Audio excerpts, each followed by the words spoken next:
We are counting down to Election Day on Monday, and main party leaders are making their final pitches to the public. Their approach and their areas of focus, I should say, are vastly different, especially in these final days. Let's bring in Laurie Turnbull then, public policy expert and professor at Dalhousie University. Laurie, it's good to see you again. Thanks for joining us. Good to see you too. Thank you so much for having me. I want to start with the Liberals. Mark Carney has positioned himself as the candidate most focused on taking on Trump. Now, this election started with Trump threatening Canada's sovereignty, and it seems to be ending in the same way. Does that help Mark Carney? It does. It does because of the very unique kind of skill set he has in terms of being able to manage economic crises. He has a proven track record, right? And that doesn't mean everybody loves every decision he made. But he, as Bank of Canada governor and as Bank of England governor, he is uniquely, he comes across as qualified, right? He has experience in this kind of thing. Whereas it's not that the other leaders have nothing to say about it, but I think if we look at this campaign, it's almost like turned into a job interview where other issues have not had as much play this whole time. And Carney's CV is unparalleled in this kind of question. So it's really been, I think, very, very oddly, given the fact that 6 months ago it looked like the Liberals were going to get trounced. Now it's shaped up to be, a likely positive result for Carney. Oh yeah, there is no way we could have predicted that outcome, at least the way the polls are indicating at the end of last year.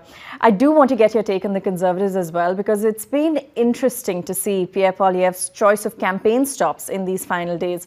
He is in BC once again on this final weekend, and it does seem that the Conservatives are now focusing on their strongholds.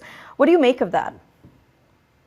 Well, honestly, I think it's to make sure that the base shows up for them. I think that there has been a lot of unpredictability in this election. Somewhere like British Columbia, honestly, is always a bit unpredictable. But at this time, it really looks like the race is shaping up to be primarily between the Liberals and the Conservatives, with the support for the NDP dropping. Although there are some seats around the Vancouver area that look like they're a toss-up between the NDP and the Conservatives. And so getting that vote out, using the leaders' time to be able to go to those ridings that are still in play, that there are enough voters that maybe might flip one way or the other, and there's people who are willing to vote in a way that they didn't vote before. Their leaders are going to go focus on those ridings to see what they can do in the final days. Interesting that Poilievre is doing the final rally in his own riding. And there's been a lot of attention paid to the sense that this is not a foregone conclusion, that Poilievre will win his own seat, and the party needs to spend time there. The party needs to deploy extra resources there. And we've learned that, I think, largely because of, some leaks from the party, particularly the Ontario part. So, a really interesting, and probably kind of stressful for some people end to the campaign. We also saw a lot of votes cast in his riding, so that'll be interesting to see how things play out there. You mentioned the NDP, and like you said, they've increasingly lost steam as this campaign's progressed. Have they had strategic missteps, would you say? Or is this more a case of Canadian elections increasingly becoming that binary choice?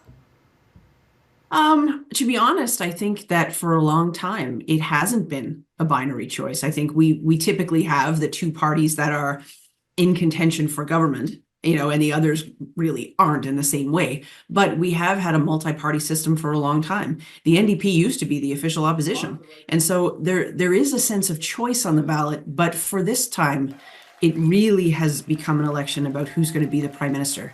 And for that reason, I think the smaller parties, no matter what they do, they've had a harder time punching through. On the strategic side, I think the NDP have been smart to focus on the ridings that they hold, and not try to run, an equal effort in all 343 ridings, right? The parties typically don't do that anyway. But I think for the NDP to really focus on trying to hold what they have, I think is probably a good use of time, because you don't have forever, right? Like, the campaign is only 36 days. I thought Singh's performance in the debates was very good. I think he had that energy and that argument there to say, look, we still need NDP MPs, even if it looks like Carney's going to win. Even if it looks like Poilievre's going to win, the NDP needs to be there. They need to be that voice. I think the strategic error happened a long time ago when the NDP decided to get involved with the Liberals, more closely through this confidence and supply agreement, because it meant, I think, that the NDP really lost its identity as an opposition party. And so now, 2.5 years later, when 3 years later, when we're in the middle of this situation with Trump and everything else, it's harder for the NDP to make a really clear argument that there needs to be MPs from the NDP in the House. And increasingly, that has been that shift we've seen in Jagmeet Singh's messaging. You know, he was talking about being the choice for Prime Minister, but we've seen in the latter part of the campaign, he is saying we need, NDP members to push back against possible Liberal policies. I want to get your take on the Bloc. What have you made of their campaign over the past month? Because in the final weeks, we've seen some mudslinging between the NDP and the Bloc. Of course, both parties have consistently attacked Mark Carney and the Liberals. How do you see things playing out in Quebec? Well, I mean, the Bloc is kind of in a similar, in some ways, existential position than as the Conservatives are, in the sense that the Conservatives were looking at a big win in this election. Poilievre was basically walking into, the Prime Minister's chair, right? Like this was going to be a slam dunk for them. And I think in that scenario where the Liberals were going to tank, the Bloc could have formed the official opposition. They were standing to really gain in the next election. But now it's a different ballot question. It's a different situation. And the Bloc are looking at potentially a pretty significant seat loss.